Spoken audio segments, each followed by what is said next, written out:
మీకోసం తెచ్చింది necklace Mela flat 9.99 VA తో నవంబర్ 29 నుండి డిసెంబర్ 7 వరకు హిల్స్ బ్రాంచ్ త్వరలో ప్రారంభం. నమస్తే రమగారు. నమస్తే జయ. రమగారు, మనకి భాగవతంలో చాలా కథలు ఉన్నాయి. ప్రతి ఘట్టము ప్రత్యేకమే కదండి. అవును. వాటిలో నుంచి చిన్న చిన్న కథలుగా మనం చెప్పుకోవచ్చా? పెద్ద కథలు కూడా చెప్పుకోవచ్చు. ఓకే, ఏదైనా ఒక కథ చెప్తారా మరి? మామూలుగా మనం ధ్రువోపాఖ్యానం చెప్పుకుంటాం కదా, ధ్రువుడి కథ మనకు తెలుసు.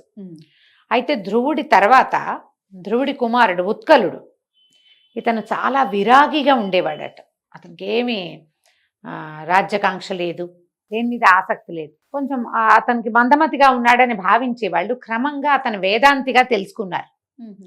అయితే ఇది అయ్యేలాగా లేదని అతని తమ్ముడైన వత్సరుడు అనేవాడికి రాజ్యాన్ని ఇచ్చారు.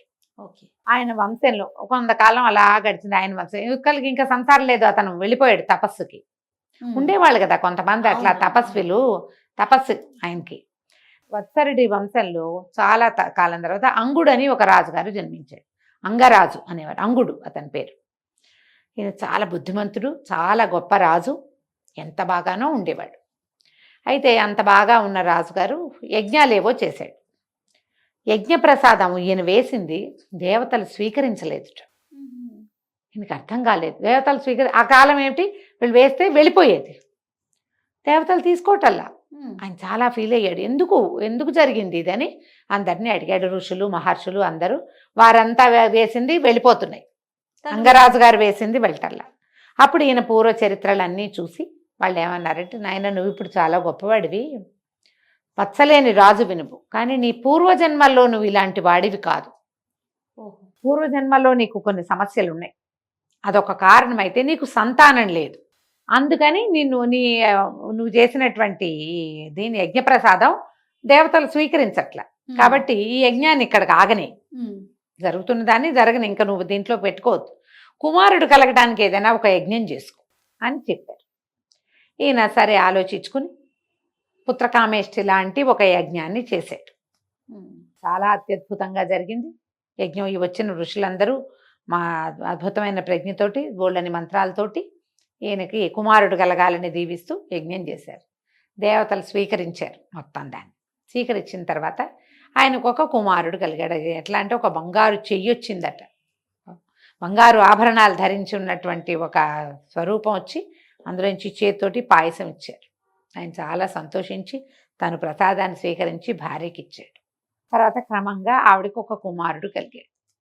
వేణుడు వాడి పేరు, ఆ కుమారుడి పేరు. చిన్నప్పటి నుంచే క్రూరుడు ఆ పిల్లవాడు, ఎవరైనా కొట్టేవాడు, దురుసుగా ప్రవర్తించేవాడు, జంతువులను ఎవరినైనా వేటేటప్పుడు ఏదైనా పక్షి ఏదైనా కనపడితే దాంతో ఆడినంతే పడి మెడవిరిచేసేవాడు. క్రూరుడు. అదేలేండి. వేటకెళ్ళి వేటలో మృగయా వినోదాలు ఎలా ఉంటాయి, ఏదో పెద్ద జంతువుల్ని వేటాడటం, వీటి పట్టి దారినవి పోయే చిన్న చిన్న వాటిని కూడా వేటాడేవాడు. పరమ క్రూరుడు. రాజుకి ఏం చేయాలో తెలిసేది కదా పిల్లాన్ని. యజ్ఞం చేసి ఇలాంటి వాడిని తెచ్చుకున్నానేమిటి నేను, చాలా బాధగా ఉండేది. ఒకనాడు బాగా ఆలోచించి నేనిచ్చిన యజ్ఞంలో నేనిచ్చిన హవిస్సుని దేవతలు స్వీకరించలేదని, సంతానం కావాలని యజ్ఞం చేసి, మహాద్భుతమైన యజ్ఞం చేసి ఒక్క కుమారుని కంటే వీడింత క్రూరుడైతే రేపు ప్రజల్ని ఏం చేస్తాడు వీడు అని బాధపడి ఆయన వెళ్ళిపోయాడు ఇంట్లో నుంచి. రాజ్యం వదిలిపెట్టి వెళ్ళిపోయాడు. రాజుకి ఏకైక వారసుడు వేణుడు. రాణిగారికి అత్యంత ప్రియం తన కొడుకంటే. లేక పుట్టిన సంతానం కదా, మనం ఇప్పుడు కూడా అట్లా చూస్తాం. దుర్మార్గులు, దౌర్భాగ్యులు పిల్లలు, తల్లులు మాత్రం వాళ్ళని వదులుకోలేరు. తండ్రి వదిలేస్తాడు, తండ్రి వదిలిపెడతాడు, కానీ తల్లులు వదలలేరు ఆ పిల్లల్ని. వాడు ఎంత దుర్మార్గుడైనా నా కొడుకు అని ఉంటుంది మరి, కష్టపడి కన్ని పెంచిన తీరు వల్ల. ఆవిడికి ప్రీతి, వేరే దారి లేక వేణుణ్ణి రాజుని చేశారు. అందరికీ తెలుసు ఇతను క్రూరుడు అని.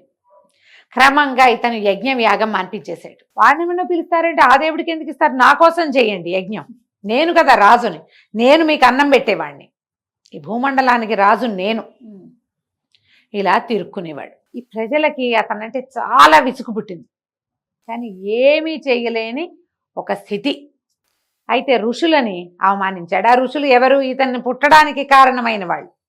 అతని దుర్మార్గపు ఆ ధోరణిని సహించలేక మృత్యుదేవతని ఆవాహన చేస్తే మృత్యువు వేణుణ్ణి తీసుకెళ్ళిపోయింది. వేణుడి శరీరం పడిపోయింది. ఋషులు వాళ్ళ దారిని వాళ్ళు వెళ్ళిపోయారు. వేణుడు అలాగే ఉన్నాడు. ఆ రాణిగారు కుమారుడి మీద ఉన్న అత్యంత ప్రియతమమైన ధోరణితోటి అతన్ని ఉత్తర క్రియలు చేయించల. సంతానం లేదు వేణుడికి. ఆవిడ కొన్ని మంత్రశక్తులు ఉన్నాయి, కొంత తపస్సు ఉంది, ఆయుర్వేదంలో కొన్ని ఔషధాలు తెలుసు ఆమెకి. శరీరాన్ని పాడవకుండా ఉండేలాంటి ప్రక్రియ చేసి అట్టు పెట్టుకుంది. రాజ్యం అరాచకమైపోయింది, భూమి అరాచకమే, రాజు లేడు. లేకపోయేసరికి దారి దోపిడి దొంగలు వాళ్ళు ఊళ్ళ మీద పడ్డారు. ఈ దొంగలు ఈ సమస్యలన్నీ గమనించినటువంటి ఋషులు మళ్ళీ వచ్చినప్పుడు దొంగలు ఊళ్ళని దోచుకుని పోవటం, ఎందుకంటే రాజు లేడు, కంట్రోల్ లేదు. రాజు లేకపోతే అరాచకం అంటే అదే అదే కదా.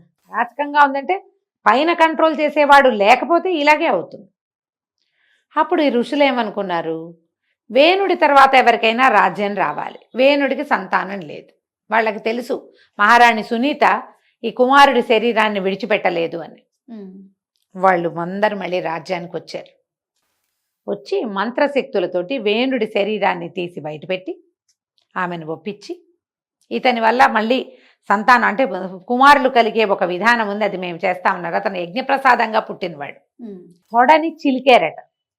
చిలికితే అందులోంచి ఒక నల్లని వాడు వేణుడి తాలూకు దుర్మార్గానికి స్వరూపంగా ఉన్నటువంటి ఒక కుమారుడు కలిగాడు. నిషాదుడని పేరు పెట్టారు. వాడు కేవలము ఇతని క్రూర ప్రవృత్తికి నిదర్శనం వాడు. అయితే ఈ కుమారుణ్ణి ఏం చేశారు, నిషాదుడని పేరు పెట్టి వాడిని వదిలిపెట్టేశారు. అతన్ని రాజ్యానికి రాజును చేయలే. అతని వంశం వాళ్ళే నిషాదులు, బోయలు వాళ్ళు బహుశా అయ్యుండొచ్చు. నిషాదులు అంటే తెలుగులో అర్థం బోయలు అని. క్రూర ప్రవృత్తి కలిగిన వాళ్ళు అప్పుడు ఉండేది, ఇప్పుడు ఏమున్నారో మనకు అవంతా తెలియదు, ఇప్పుడు మారిపోయింది కదా సమాజం. ఇది కృతయుగం నాటి కథ కదా. నిషాదుని వదిలిపెట్టి తర్వాత అతని కుడి ఎడమ భుజాలు మధించారట. ఒక భుజంలో నుంచి ఒక కుమారుడు, రెండవ భుజంలో నుంచి ఒక కుమార్తె జన్మించారు. అప్పుడు ఒకళ్ళు నారాయణ స్వరూపము, నారాయణాంశతో జన్మించాడు. ఇతను ఎట్లా పుట్టాడు, యజ్ఞప్రసాదంగా పుట్టినవాడు. అతనికి క్రూర ప్రవృత్తి ఎందుకుందో, అతని కర్మానుభవం ఏమిటో, తండ్రి యొక్క కర్మానుభవం ఏమిటో, ఆ రాజ్యంతా రాజ్యలక్ష్మి యొక్క కర్మానుభవం వల్ల ఇట్లా క్రూరుడైన రాజు వచ్చాడు. కానీ అతని భుజం నుంచి మాత్రం నారాయణాంశతోటి కుమారుడు, రెండో భుజం నుంచి లక్ష్మీ అమ్మవారి అంశతోటి కుమార్తె జన్మించారు. ఇతనికి పృథువు అని పేరు పెట్టారు. ఈ రెండవ చేతి నుంచి జన్మించిన ఆమె అర్చిష్మ అని కూడా ఒక చోట కనపడుతుంది. ఈ అర్చిని ఈ పృథువుకి ఇచ్చి వివాహం చేశారు. వాళ్ళిద్దరూ నారాయణాంశతో ఒకరు, లక్ష్మీ అంశతో ఒకరు జన్మించారు. తర్వాత పృథువు ఈ భూమండలానికి రాజు అయ్యాడు. రాజు అయిన తర్వాత అతన్ని పట్టాభిషేకం చేసినప్పుడు ఒక్కొక్కళ్ళు ఒక్కొక్క శక్తి చొప్పున ఇచ్చారు. ఇంద్రుడు, వరుణుడు, ఇట్లా అష్టదిక్పాలకులు అందరూ, దేవతలందరూ ఎన్నో రకాల ఆయుధాలని, ఆభరణాలని ఎన్ని విధాలో ఇచ్చి నారాయణాంశతో జన్మించాడు. పైగా అయోనిజుడు, భార్య అయోనిజే. ఈ ప్రత్యేకంగా పృథువుని చక్రవర్తిని చేశారు. చేసిన తర్వాత ఆయనకి ఏం తెలిసిందంటే, ఈ భూమండలానికి రాజుగా ఉన్నాడు ఆయన. భూమి ఏమీ పండేవి కాదు, ఊసర క్షేత్రంగా ఉండేది. ప్రజలు అల్లాడిపోయేవారు. భూమిలోంచి పంటలు గింటలు వచ్చేవి కాదు. లేవా అంటే ఉన్నాయి, ఎందుకంటే ఈయనకి ఇచ్చినట్టే భూమిని సృష్టించినప్పుడు కూడా భగవంతుడు ఎన్నో ఇచ్చాడు ఆమెకి. ఔషధులు అవన్నీ కూడా భూమిలో ఉన్నాయి. అవన్నీ మీ దిగమింగేసింది ఆవిడ, లోపలికి బయటికి రానివ్వటల్లా.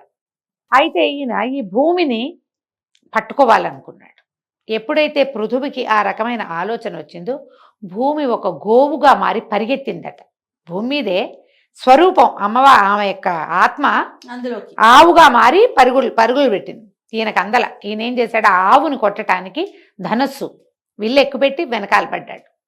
ఎక్కడెక్కడెక్కడెక్కడెక్కడికో తిరిగిందట ఆవు స్వరూపంలో. ఎక్కడికి తిరిగినా ఆయన వదిలిపెట్టల. పట్టుకున్నాడు.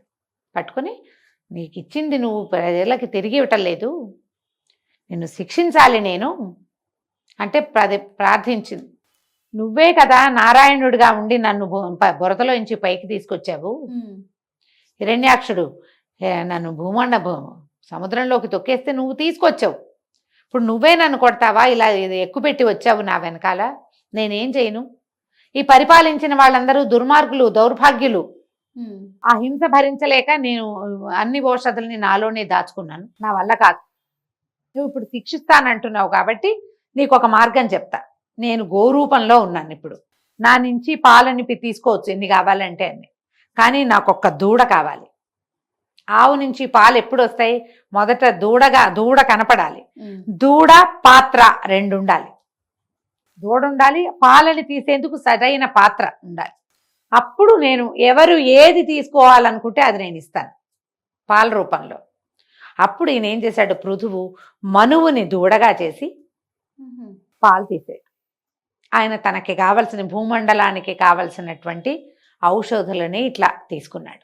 అప్పుడు ప్రచారం చేశాడు, అందరికీ చెప్పాడు, మీరు ఎవరెవరు ఏం కావాలన్నా ఒక దూడ ఒక పాత్రను తీసుకుని రండి, భూమి మీకు అన్నీ ఇస్తుంది అని. అట్లా ఎంతమందో పర్వతాలు కానీ, చెట్లు, తర్వాత దేవతలు, కిన్నరులు, కింపురుషులు, గంధర్వులు, సమస్తమైన వాళ్ళు, ఆఖరికి సర్పాలు కూడా విషాన్ని భూమి నుంచే తీసుకున్నారట వాళ్ళు. గంధర్వులు, కిన్నరులు, కింపురుషులు సంగీతాన్ని తీసుకున్నారు. అట్లా ఒక్కొక్కళ్ళు ఒక్కొక్క దూడని చేసి, దూడని చూపించాలి, దూడని చూపించి అప్పుడు పాత్రని, సరైన పాత్రని తెచ్చుకుని ప్రతి వాళ్ళు కూడా, దీనికి పెద్ద వివరం ఉంది, ఒక 2 పేజీల లిస్టు చెప్తారు. ఈయన ఏం చేశాడు? మనువుని దూడగా చేసి భూమిని పితికి, ఈ ఆవుని పితికి, ఈ పాలన్నీ, ఇక పాలతోటే మనకు ఉన్నవన్నీ సరిచేశాడు. భూమి మీద ఉన్నవన్నీ పృథు చక్రవర్తి ఇచ్చినవే.